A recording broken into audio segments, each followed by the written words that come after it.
Hello, my name is AC Walter. I'm currently a graduate student getting my master's in education at Liberty University. My specific focus of study is instructional design and technology. In today's presentation, I will be discussing bridging the gap with technology within the system. This presentation will also introduce a Christian perspective to go alongside of the content. I do apologize about my voice as well.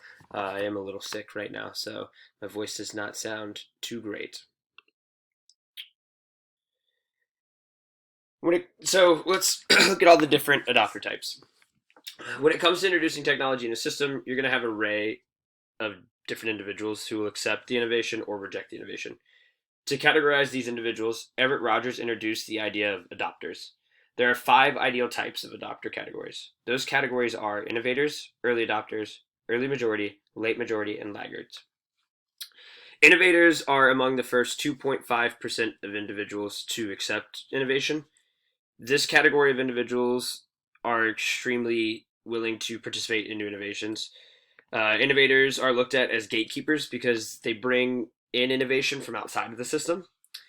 Innovators may also not be well respected inside of a system because of their virtuesomeness. A lot of people tend to not enjoy that about people in the innovator category. Next are the early adopters. Early adopters make up about 13.5% of individuals inside of a system. Early adopters are viewed as role models and trendsetters. The people in this category do not hurry to adopt new innovations, but rather they kind of sit back and evaluate a said innovation and adopt it once they determine if it's valuable or not. Early adopters are most likely to be in roles of leadership. Next are the early majority adopter category. These individuals make up 34% of the system. These individuals, like the early adopters, have good interaction with other people inside the system, but they don't typically hold leadership roles. The people who fall under the early majority category tend to follow the lead of the early adopters, however. Now we move to the late majority. The late majority make up 34% of a system as well. This bunch of people they're a lot more skeptical of adopting innovation, which makes them adopt innovations later than average. So while they still do adopt the innovation, it just takes them a little bit longer.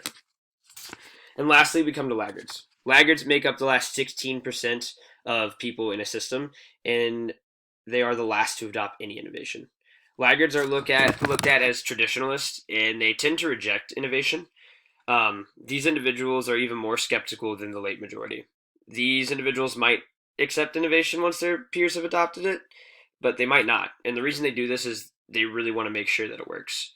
You will not see a laggard in a leadership position, most likely. If you do, there's probably something off in the system. All of these 5 adopter groups are then separated into two bigger categories. You have the earlier adopters and the later adopters.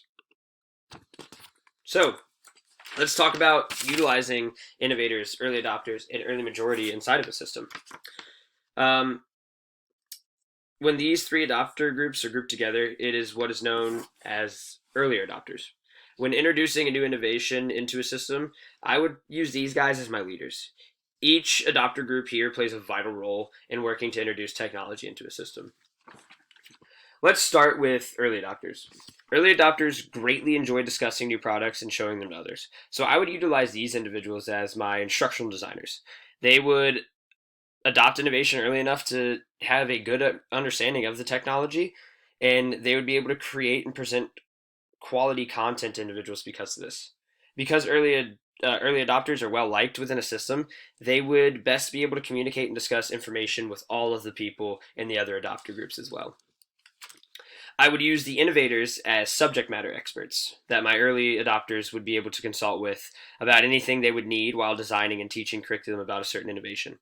Because of how willing innovators are with embracing new technologies, these individuals could be learning a whole new form of technology to become experts on, all while helping to guide these early adopters create their curriculum. The reason I would not use innovators as like frontline educators is because, as I mentioned earlier, innovators tend to not be as well liked within a system. My early majority would be my target audience for my instructional designers to appeal to. This group makes up a large percentage of the system's body. So if they take on and embrace an innovation, it makes it so much easier to get more people on board, all the people underneath that. Christ utilized people like this as well, these earlier adopters. I would like to look at the book of Matthew, chapter 4, verses 18 through 22. This is when Jesus calls on Peter, Andrew, James, and John to follow him, and they immediately do. These men would be considered innovators because of how quickly they were willing to buy into these new ideas. This was just the start of Jesus finding his disciples. The disciples are all earlier adopters. Jesus used these men to spread the gospel. These disciples would go on to become leaders in Christianity as well. Now we will look at how to utilize the late majority and laggards in a system. These groups together make up what is known as later adopters. The way I would utilize these individuals is by spreading these people throughout the system into bigger teams with a majority of earlier adopters. This would be in the hopes that the later adopters would embrace innovation quicker due to being surrounded by earlier adopters. The opinions of later adopters, however, are equally as valuable as earlier adopters. At times, the later adopters can act as a voice of reason for a team that is inside of a system, when the earlier adopters might go a little too far with innovation. Sometimes we can get a little gung-ho on that and want to take innovation a little too far when it's not necessary. Some key separators between earlier adopters and these later adopters are socioeconomic status, personality variables, and communication behaviors. One big thing that dictates all of those things for an individual is their culture. So spreading later adopters into a bunch of teams can create a system that has an environment of acceptance and willingness to embrace all types of people. This just promotes a workplace that embraces diversity, which is very healthy to have in a system. There are stories of the Lord utilizing later adopters as well. I would like to turn to the story of Saul. Saul was an extremely zealous individual who believed that people who followed Jesus were blaspheming God. He hunted for followers of Jesus so that he could arrest and or kill them for what they believed. Saul had to face the fact that he'd been wrong all his life when Jesus crossed paths with him on the road to Damascus and then blinded him with a bright light. Saul continued into the city of Damascus, where he regained his vision, and then he was filled with the Holy Spirit. Saul then became Paul, who then led people to Christ any chance that he got. You can consider Saul as a later adopter, and Jesus used him to spread his gospel after his change of heart. It's a very perfect example of Christ utilizing someone that would be considered in these groups. Excuse me, like I said, I was sick. My apologies. So why should a system be led in a way that models Christ? Well, the reason that I believe that a system should be led in a way that models Christ is because it's healthy. Christ leads all his people with compassion, love, and understanding. Christ models an ideology that is all-inclusive. He brings you in no matter sick, rich, poor, happy, or sad.